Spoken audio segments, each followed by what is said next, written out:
फुलबारि गामियाव गोबां जोंनि बर' रायजो राजाफोर बेवहाय रायजो जानानै दङ।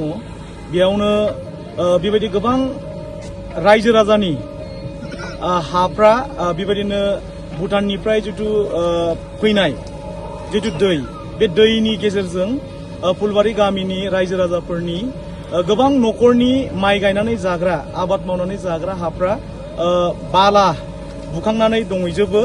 दा बिनिखायनो बे बाला बुखांनानै दंहैनायनिफ्राय माब्रैब्ला बेखौहाय रैखाथि होनो हागोन, बिनि थाखाय रायजो राजाफ्रा आंजों सावरायनानै खावलायनायलाय आङो बे रायजो राजाफोरनि थाखाय बेबायदि JCB लानानै बे बाला हाबनायनिफ्राय रैखाथि होनो थाखाय जे लामाजों दैया थाङो बेखौ डाइभारसन खालामनानै होनो दिनैहाय आङो नैबे JCBखौ लानानै रायजो राजाफोरनि मोजांनि थाखाय बेबायदि खामानि मावनानै आङो होफैनाय जादों।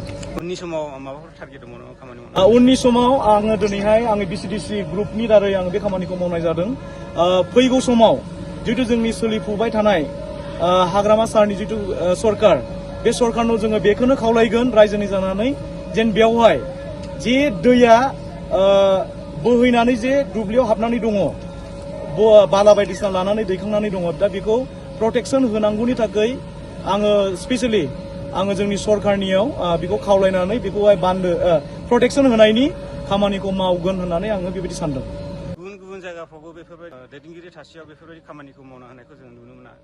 नोंथाङा माबाफोर फोरमायहरगोन नामा मावना होनो थाखाय? आङो बेखौनो खावलायगोन बयनिसिमबो जे जायगाफ्राव बेबायदि जानानै दङ, बेबायदिनो जा हायो जोंनि चेयारमेन तरफनिफ्राय जोंनाव बेबायदि बाजेटथ' गैया, आङो अब्लाबो पार्सनेल आङो बेखौहाय मावनाय जादों। दा बेबायदिनो जुदि अबेबा रायजोनियाव गोनांथि जुदि जानानै जुदि बेबायदि खस्थ' भुगिनांनानै थानाय रायजोफोर जुदि दङब्ला बेबायदि खामानिफोरखौ, बेबायदि हेल्पनि खामानिफोरखौ मावनो थाखाय आङो बयनिसिमबो खावलायगोन।